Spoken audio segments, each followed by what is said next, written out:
Hoy mi compromiso es servirle a todo México. Voy a erradicar la pobreza alimentaria de este país. ¿Por qué quiero ser presidente? Porque nuestro país merece estar mejor. Porque quiero cambiar a México. ¿Te acuerdas de esas frases? Así fue como Peña Nieto se vendió en la campaña de 2012. Mientras tanto, hoy 2018, a días de que termine su sexenio, ¿el presidente logró cambiar a México?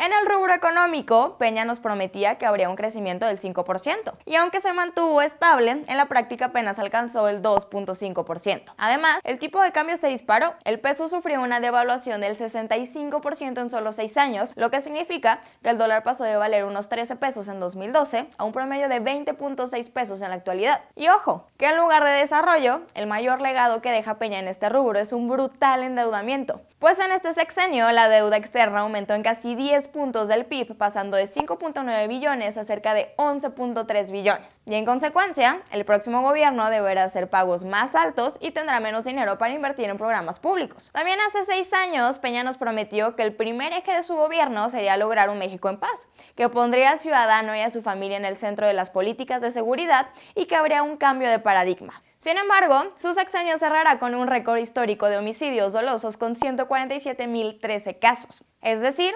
26.000 más que las 120.000 víctimas de la guerra contra el narco de Calderón. Además, hay 22.297 desaparecidos más que cuando inició el sexenio, y aumentaron también otros delitos. El secuestro creció 13%, las extorsiones 90% y el huachicoleo 262%. Continuando con el tema, Peña tampoco sacó al ejército de las calles. Al contrario, de la mano del Congreso de mayoría priista redactó la Ley de Seguridad para validar su presencia, la cual, por cierto, acaba de ser declarada inconstitucional por la Suprema Corte. Esta presencia de las Fuerzas Armadas en labores de seguridad derivó en multitud de violaciones a los derechos humanos. Hay que recordar las ejecuciones extrajudiciales en Tlatlaya y Apatzingán, la matanza en el Rancho del Sol y, por supuesto, la desaparición de los 43 normalistas de Ayotzinapa. Un hecho que marcó el inicio de su declive porque no supo ni quiso resolverlo como el país lo necesitaba. Así, lo único que Peña nos deja en el caso es una verdad histórica resultado de una PGR ineficiente, ya desmentida por los peritos extranjeros del Grupo Interdisciplinario de Expertos Independientes y por el equipo argentino de antropología forense.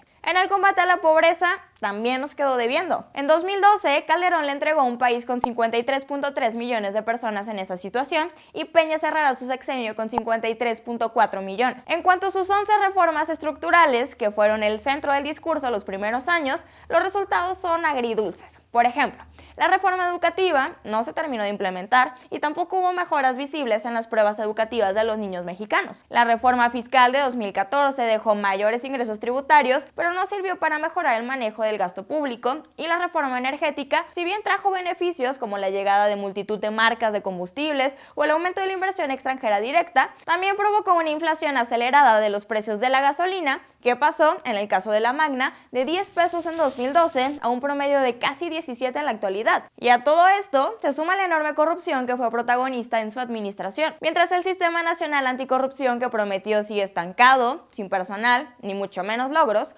los escándalos propios y de sus cercanos acumulan. La Casa Blanca, dada a conocer gracias a las revelaciones del equipo de Aristegui, hizo visible el conflicto de interés con Grupo IGA porque el constructor de la mansión resultó ser también su contratista favorito, la estafa maestra, en la que 11 dependencias federales desviaron 7.670 millones de pesos destinados a programas públicos por medio de empresas fantasma, 8 universidades públicas y más de 50 funcionarios involucrados. Los más de 955 millones de pesos que Rosario Robles sustrajo de la Sedesol y de la Sedatu con una red de empresas falsas. Los más de 60.000 millones que Javier Duarte y Karime Macías robaron en Veracruz. La malversación de alrededor de 1.200 millones del erario de Chihuahua, que presuntamente acabaron en las campañas del PRI de 2016. Los 22 gobernadores con acusaciones de malversar 258.000 millones de pesos solo en este sexenio. Y los sobornos que, de acuerdo con testigos clave, recibió Emilio Lozoya de Odebrecht. Todos casos que quedan impunes. No en vano, en el índice de percepción de la corrupción de Transparencia Internacional, México está en el número 135 de 180 países, lo que lo convierte en el peor evaluado del G20 y de la OCDE. Por otro lado, con lo que sí cumplió Peña fue con el papel que los peores pronósticos le achacaban desde que estaba en campaña. En ese entonces, por ejemplo, se hablaba de que era un candidato mediático fabricado por Televisa, y durante todo su sexenio siguió siendo un presidente de reflectores. Su gasto en publicidad fue el más más alto en la historia de un presidente mexicano. Hasta diciembre de 2017 llevaba 46,000 millones de pesos. Eso significa que promover su imagen costó casi 1,000,000 de pesos por cada hora del sexenio. Año con año, sus gastos en promoción superaron los aprobados por el Congreso y, oh sorpresa, las televisoras se llevaron el 49% de esa inversión. Ni siquiera en estos últimos meses su presencia en medios ha disminuido. Al contrario, ya se va y sigue saturándonos de spots para convencernos de lo maravilloso que fue su sexenio. Del mismo modo, ya desde el principio la gaviota prometía mucho como estrella de Televisa, pero poco como primera dama. Y tal cual, a lo largo del sexenio, tanto ella como el resto de la familia presidencial nos mostraron su frivolidad y poco interés en los asuntos públicos, con escenas como el tuit de Paulina Peña quejándose de la prole que criticaba a su papá, los millonarios gastos para llevar a la familia en sus viajes oficiales y las compras de Angélica y sus hijas en Beverly Hills. Ahora, es verdad que no todo es negativo. Hubo algunos avances como el aumento del turismo, la creación de 4 millones de empleos formales, la construcción de vivienda, la firma del nuevo Tratado de Libre Comercio con Canadá y Estados Unidos y la llegada de más de 200,000 millones de dólares de inversión extranjera. Cosas que seguramente has escuchado decir a Peña porque se ha encargado de resaltarlo estos últimos meses cada que le han preguntado por un balance de su sexenio. Pero ojalá el país que nos deja se pareciera, aunque sea poquito, al que él promociona. Porque contrario a lo que Peña cree, no es que no sepamos reconocer sus logros, es que lo malo cuenta y cuenta mucho. Tanto que cerrará con la desaprobación del 71% de los mexicanos, el peor nivel en la historia reciente para un presidente mexicano.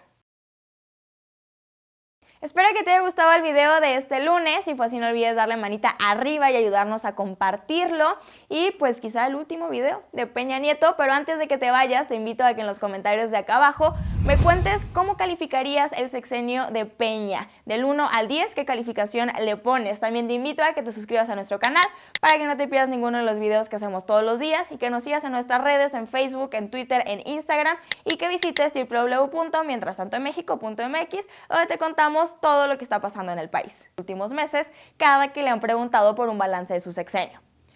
Y otra vez, a un promedio de 20.6 pesos en la actualidad. Y se me fue. Pasando de 5.9 billones. Los más de 60,000. Del mismo modo, ya desde el principio, otra vez.